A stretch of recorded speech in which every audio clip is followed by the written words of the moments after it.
First of all good morning students. आज का हमारा टॉपिक है माखनलाल चतुर्वेदी की कविता केदी और कोकिला। तो आज हम पढ़ेंगे केदी और कोकिला की व्याख्या। उससे पहले हम पढ़ेंगे माखनलाल चतुर्वेदी के जीवन परिचय के बारे में। तो देखिए, इनका जन्म कब हुआ, इन्होंने कौन कौन सी कृतियों की रचना की और साथ में इनकी मृत्यु कब हुई। तो हम पढ़ेंगे माखनलाल चतुर्वेदी का जीवन परिचय। देखिए, आज का हमारा टॉपिक है केदी और कोकिला, और साथ में इस कविता के जो कवि हैं उनका नाम है माखनलाल चतुर्वेदी। तो हम जानेंगे माखनलाल चतुर्वेदी का जीवन परिचय। देखिए, माखनलाल चतुर्वेदी, माखनलाल चतुर्वेदी। देखिए, माखनलाल चतुर्वेदी को भारतीय आत्मा के उपनाम से जाना जाता है। माखनलाल चतुर्वेदी को किस नाम से जाना जाता है? एक भारतीय आत्मा। माखनलाल चतुर्वेदी का उपनाम क्या है? एक भारतीय आत्मा के नाम से इस महान कवि को जाना जाता है। देखिए, माखनलाल चतुर्वेदी का जन्म हुआ सन 1889 में। इनका जन्म कब हुआ? सन 1889 में। और इनकी मृत्यु हुई 30 जनवरी 1968 को। माखनलाल चतुर्वेदी की मृत्यु कब हुई? 30 जनवरी 1968 को। तो माखनलाल चतुर्वेदी को एक भारतीय आत्मा के उपनाम से जाना जाता है, एक भारतीय आत्मा के नाम से पहचाना जाता है, इस नाम से इनको जाना जाता है। और इनका जन्म हुआ 1889 में और इनकी मृत्यु हुई 30 जनवरी 1968 को। देखिए, इनका जन्म मध्य प्रदेश, इनका जन्म कहां पर हुआ था? मध्य प्रदेश के होशंगाबाद जिले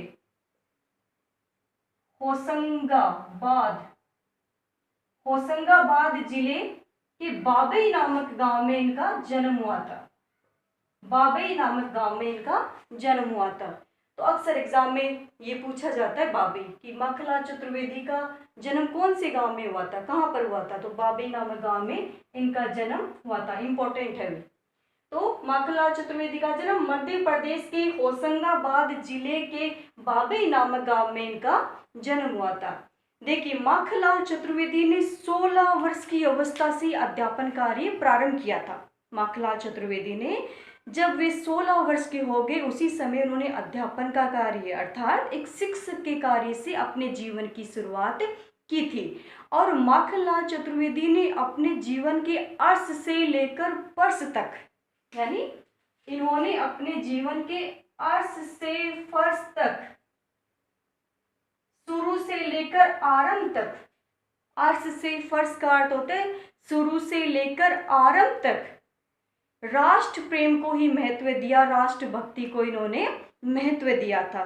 तो अपने जीवन के अर्श से फर्श तक, शुरू से लेकर अंत तक इन्होंने केवल और केवल राष्ट्र प्रेम को महत्व दिया, राष्ट्र भक्ति को महत्व दिया। और राष्ट्र भक्ति इनमें कूट कूट कर भरी हुई थी। और राष्ट्र के प्रति जो प्रेम का जज्बा है, जो त्याग की भावना है, जो बलिदान की भावना है, जो समर्पण की भावना है, वो इनमें कूट कूट कर भरी हुई थी। कहने का अभिप्राय इतना ही है कि माखनलाल चतुर्वेदी एक राष्ट्र प्रेमी कवि के नाम से जाने जाते हैं। राष्ट्र भक्ति, राष्ट्र प्रेम इनकी रग रग में समाया हुआ था। देखिए, माखनलाल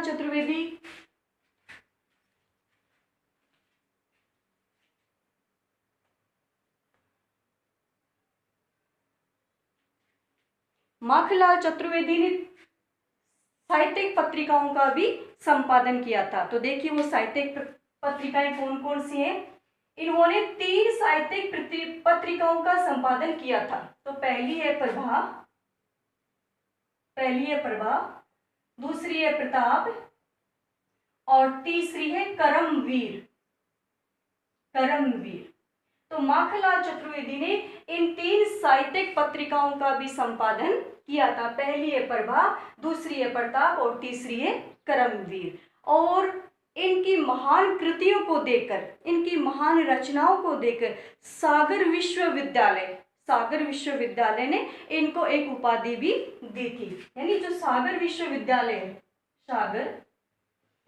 विश्वविद्यालय ने इनको मानद डी लिट की उपाधि से सम्मानित किया था। सागर विश्वविद्यालय ने इनको कौन सी उपाधि से सम्मानित किया था? मानद डी लिट की उपाधि से सम्मानित किया था।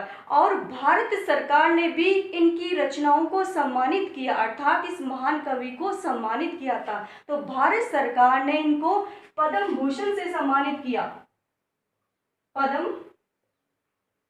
भारत सरकार ने इनको पद्म भूषण से सम्मानित किया था। और इनके काव्य की जो भाषा है वो परिष्कृत खड़ी बोली है। परिष्कृत का अर्थ होता है पूर्णतया शुद्ध। तो इनकी काव्य की भाषा कौन सी है? खड़ी बोली है। खड़ी बोली का इन्होंने अपने काव्य में प्रयोग किया है।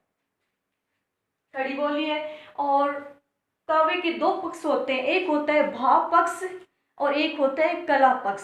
भाव पक्ष में जैसे कि जो भाव है, मनुष्य के भाव विशेष है, उनको दिखाया जाता है। और कला पक्ष में जैसे कि भाषा है, अलंकार है, छंद है, रस है, शैली है, उसका जिक्र कला पक्ष में किया जाता है। तो माखनलाल चतुर्वेदी ने भाव पक्ष को ज्यादा प्रबल बनाया है। इनके काव्य में भाव पक्ष जो है वो ज्यादा प्रबल देखने को मिलता है। तो इन्होंने कौन से पक्ष को ज्यादा महत्व दिया है? भाव पक्ष को इन्होंने ज्यादा महत्व दिया है।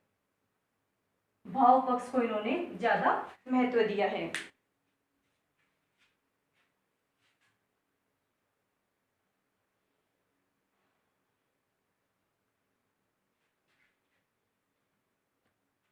अब देखिए इनकी रचनाएं, इन्होंने कौन कौन सी रचनाएं रची हैं।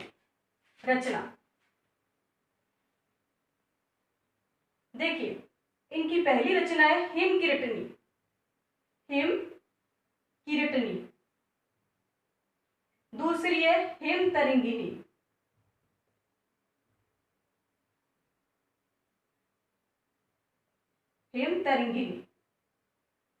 साहित्य देवता। युग चरण। समर्पण। माता और वेणु लो गूंजे धरा।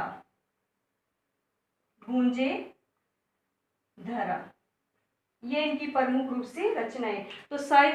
तो माखनलाल चतुर्वेदी की रचनाएं कौन कौन सी हैं? देखिए, इनकी पहली रचना है हिम कीर्तनी और हिम तरंगिनी, साहित्य देवता, युग चरण, समर्पण, माता और वेणु लो गूंजे धरा। ये इनकी प्रमुख रूप से रचनाएं। तो इन रचना ये जो है ये इन्होंने ये रचनाएं रची है। और देखिए, हिम तरंगिनी की जो रचना है, माखनलाल चतुर्वेदी की जो हिम तरंगिनी रचना है, इस रचना पे इनको साहित्य अकादमी पुरस्कार से भी नवाजा गया है।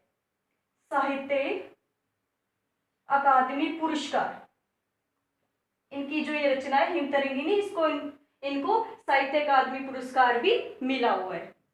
तो देखिए, ये था माखनलाल चतुर्वेदी का जीवन परिचय। और अब हम पढ़ेंगे उनके द्वारा रची हुई कविता कैदी और कोकिला।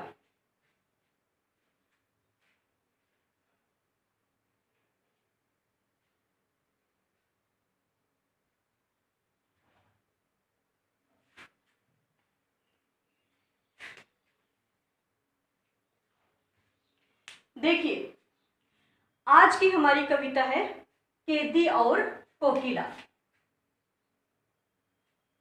देखिए, इस कविता में, कैदी और कोकिला कविता में उस समय का वर्णन किया गया जिस समय हमारा देश गुलामी की जंजीरों में जकड़ा हुआ था। जिस समय हमारा देश स्वतंत्र था, उस समय का वर्णन इस कविता में किया गया है। और जब हमारे हिंदुस्तान पर अंग्रेजी हुकूमत चला करती थी, अंग्रेजों का शासन चला करता था, और अंग्रेज भारतीय व्यक्तियों के साथ और साथ में जो भारतीय क्रांतिकारी है उनके साथ वो दुर्व्यवहार किया करते थे, उनके साथ वो बुरा व्यवहार किया करते थे। और जो क्रांतिकारी उनका विरोध करते, जो हमारे हिंदुस्तानी क्रांति, हमारे भारतीय क्रांति, उनका प्रबल विरोध करते और उन क्रांतिकारियों को अंग्रेज पकड़कर जेल की काल कोठरी में डाल देती थी। और उनके साथ जो क्रांतिकारी जेल की कोठरी में चले गए, उनके साथ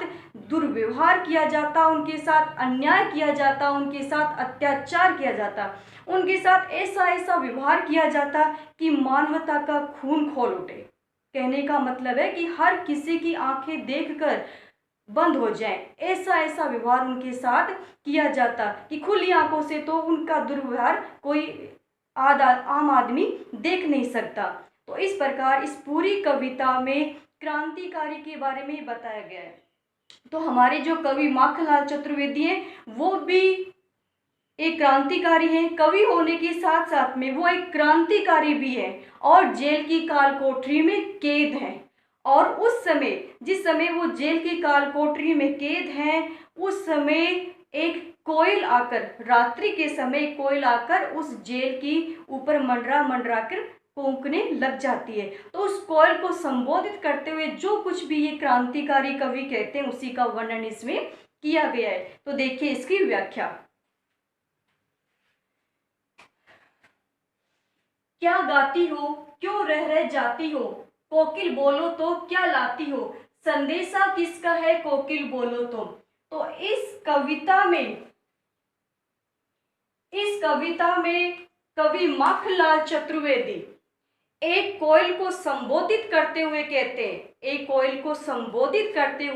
हैं कि हे कोयल, तुम इन जेल के ऊपर मंडरा मंडरा कर क्यों बोल रही हो, क्यों कूक रही हो, क्या गाती हो। यानी कवि माखनलाल चतुर्वेदी जेल की काल कोठरी में कैद हैं, रात्रि का समय है, उस समय कोयल आकर मंडरा मंडरा के उस जेल के ऊपर बोलती है। तो कवि उस कोयल को संबोधित करते हुए कहते हैं कि हे कोयल, तुम क्यों कूक रही हो, अर्थात तुम कौन सा गाना गा रही हो, तुम कौन सा गीत गा रही हो।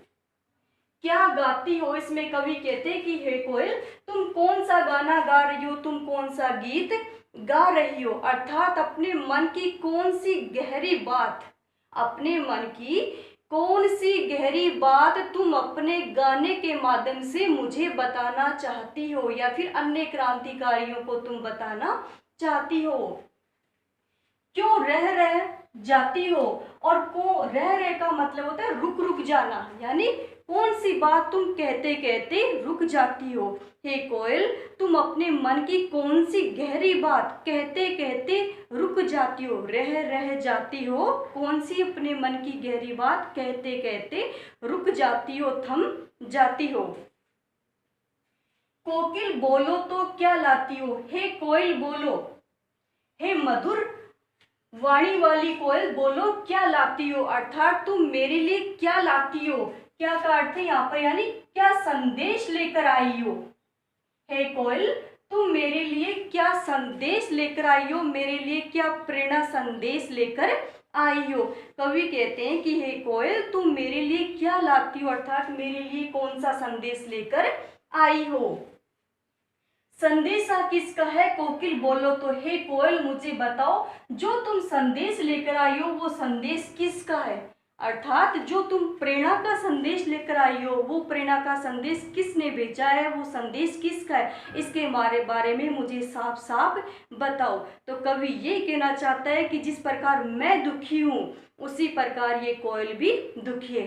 देखिए सिंपल सी बात है, इंसान यदि खुद दुखी होता है तो उसको पूरी दुनिया दुखी नजर आती है, एक ओस की बूंद भी उसको आंसू नजर आता है, एक शबनम ओस की बूंद वो भी उसको आंसू नजर आता है। और जब इंसान सुखी होता है तो वही उस ओस की बूंद उसको हंसती हुई नजर आती है, पूरी दुनिया उसको हंसती हुई नजर आती है, पेड़ पौधे सब उसको हंसते हुए नजर आते हैं। तो कवि खुद काल कोठरी में कैद है और कोयल कूक रही है, कोयल बोल रही है, तो वो उसको ये लग रहा है कि कोयल भी मेरी तरह दुखी है, ये मेरे लिए पता नहीं कौन सा प्रेरणा संदेश लेकर आई है, कौन सी सीख मेरे लिए लेकर आई है। इस प्रकार की बातें इसमें हो रही है।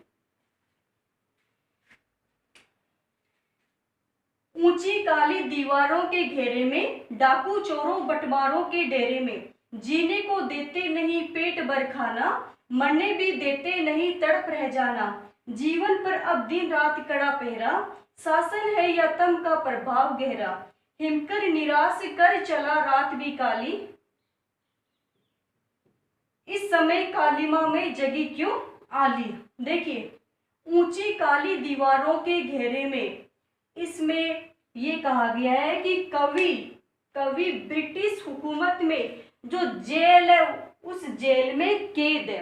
कवि ब्रिटिश हुकूमत की जेलों में कैद है, अर्थात अंग्रेजों ने क्या किया, उनको बड़ी बड़ी ऊंची ऊंची जो काली दीवारें, उन दीवारों की जो जेल है उस जेल में उनको डाल दिया, जेल की काल कोठरी में उनको डाल दिया है। ऊंची काली दीवारों के घेरे में किसकी दीवारें? जेल की दीवारें, कारागृह की दीवारें, कारावास की दीवारें। तो कवि यही कहना चाहता है कि जो जेल की ऊंची ऊंची दीवारें हैं और जो काल कोठरी है उस काल कोठरी में मुझे डाल दिया गया, उसके घेरे में मैं पूर्णतया कैद हूं। डाकू चोरों बटमारों के डेरे में, बटमारों का अर्थ होता है जैसे कि कोई इंसान रास्ते जा रहा है, उस रास्ते जाते हुए व्यक्ति को जो व्यक्ति लूटता है, जो डाकू लूटता है, उस डाकू को कहते हैं बटमार। यानी इसका आप क्या लिखोगे? रास्ते जाते वक्त लूटने वाला डाकू, जाते वक्त लोगों को लूटने वाला डाकू। तो डाकू चोरों बटमारों के डेरे में, यानी कवि ये कहते हैं कि मैं क्रांतिकारी हूं, मैं एक राजनीतिक कैदी हूं, मैं एक राजनीतिक कैदी हूं, मैं क्रांतिकारी हूं, लेकिन फिर भी जेल के अंदर, जेल के भीतर मुझे डाकुओं के बीच में, चोरों के बीच में और जो बटमार हैं उन बटमारों के बीच में मुझे रखा गया है। अर्थात मैं राजनीतिक कैदी हूं। कर्म ये बनता था कि मुझे अलग रखा जाना चाहिए था उनसे, वो बुरे कर्म करने वाले। मैंने बुरा कर्म नहीं किया, मैंने आज़ादी का संघर्ष किया, आज़ादी की मैंने लड़ाई ली है, मैंने कोई बुरा कर्म नहीं किया, लेकिन फिर भी मुझे चोर डाकू और बटमारों के साथ में रखा गया, उनके साथ मेरा निवास था। तो हुआ इस पंक्ति का अर्थ क्लियर कि डाकू चोरों बटमारों के डेरे में। कवि ये कहना चाहता है कि जेल की जो ऊंची ऊंची दीवारें, उन दीवारों की जो जेल है उनमें मैं कैद हूं, और डाकू चोरों बटमारों के डेरे में डाकुओं चोरों और बटमारों के साथ में मुझे रखा गया है। इन दुर्व्यवहार करने वाले, दुर्कर्म करने वाले व्यक्तियों के बीच में मुझे रखा गया है। जीने को देते नहीं पेट भर खाना, और इस जेल की काल कोठरी में पेट भर भोजन भी नहीं मिलता। जीने को देते नहीं पेट भर खाना, यानी इस जेल की काल कोठरी में, क्रांतिकारी कह रहे हैं कि इस जेल की काल कोठरी में पेट भर भोजन भी नहीं मिलता, पेट भर खाना भी नहीं दिया जाता। मरने भी देते नहीं तड़प रह जाना, और पेट भर भोजन भी नहीं देते और मरने भी नहीं देते, यानी हम पे कड़ा पहरा रहता है। मरने भी नहीं देते, हम पे कड़ा पहरा रहता है। यहाँ के गुप्तचर, यहाँ के सिपाही हम पे कड़ा पहरा रखते हैं, हमें मरने भी नहीं देते कि हम जीवन से तंग आकर, भूखे होकर यदि हम मृत्यु को गले लगा ले तो हमें मरने भी ये नहीं देते। तड़प रह जाना, और ना तो हम जी पाते ना ही हम मर पाते, बीच की स्थिति क्या होती है? तड़फना। तो कवि कहते हैं कि ना तो हमें जीने देते हैं ये, और ना ही हमें ये मरने देते हैं, और हम तड़प तड़प कर रह जाते हैं। जीवन पर अब दिन रात कड़ा पहरा, और हमारे जीवन पर, हमारी जिंदगी पर जो ये यहाँ के गुप्तचर और सिपाही है वो यहाँ हम पर कड़ा पहरा रखते, हम पर कड़ी नज़र रखते हैं। ये हमें ना जीने देते हैं ना ही हमें मरने देते हैं, क्योंकि ये हम पर कड़ा पहरा रखते हैं, हम पर ये तीखी नज़र रखते हैं। शासन है या तम का प्रभाव गहरा। तम का अर्थ होता है अंधकार, अंधकार। शासन है या तम का प्रभाव गहरा। यहाँ पर कवि ये कहते हैं कि ये जो अंग्रेजों का शासन है वो अंधकार के समान है। अंग्रेजों का शासन अंधकार के समान है। जिस प्रकार अंधेरे में कुछ भी नजर नहीं आता है, जिस प्रकार अंधेरे में कुछ भी नजर नहीं आता है, कुछ भी दिखता नहीं है, मनुष्य को एक सही राह दिखाई नहीं देती अंधेरे में, उसी प्रकार ये जो अंग्रेजों का शासन है इसमें भी कोई प्रेरणा हमें दिखाई नहीं दे रही। इसमें भी जो निकलने का जो रास्ता है वो रास्ता हमें दिखाई नहीं दे रहा है। शासन या तम का प्रभाव गहरा, यानी जो ये अंग्रेजों का शासन है वो तम के समान है, एक अंधकार के समान है, एक अंधेरे के समान है। क्योंकि अंग्रेज क्या करते, अंग्रेज हिंदुस्तानियों के साथ अन्याय करते, अत्याचार करते, भारतीयों के साथ अन्याय करते थे, वो अत्याचार करते थे, उनके साथ दुर्व्यवहार करते थे, जो नहीं हो सके वो भी उनके साथ किया जाता था और ऐसी ऐसी सजा उनको दे दी जाती कि हर किसी का खून खोल उठे। तो यहाँ पर कवि ये कहना चाहता है कि ये जो अंग्रेजों का शासन है वो एक अंधेरे के समान है, एक तम के समान, एक अंधकार के समान है, जिसमें आशा की कोई किरण नजर नहीं आती। हिमकर निराश कर चला रात भी काली। हिमकर का अर्थ है चंद्रमा, चंद्रमा। इस समय कालिमा मई जगी क्यों आली। कालिमा मई का अर्थ है काली कोयल, तो कोयल इसका अर्थ सफिशिएंट है, कोयल। आली का अर्थ होता है सखी, सखी।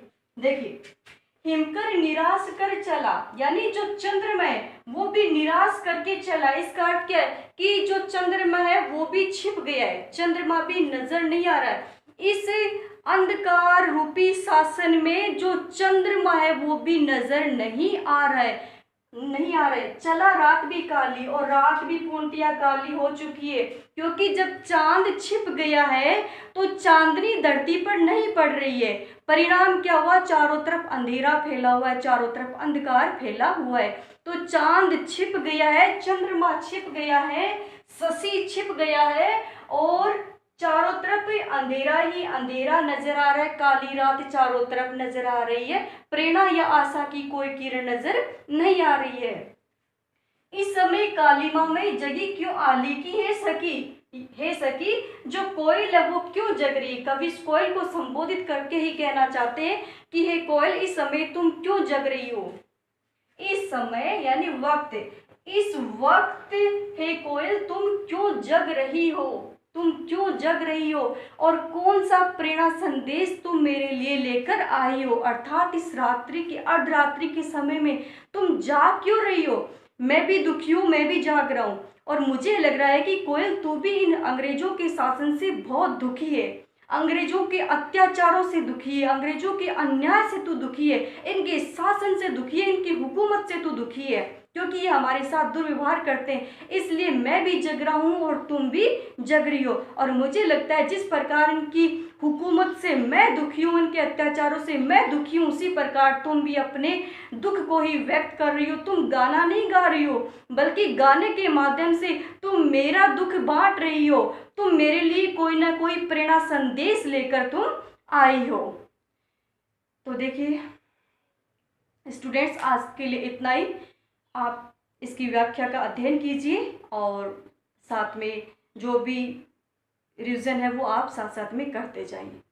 तो बच्चों आज के लिए इतना ही। Thank you students.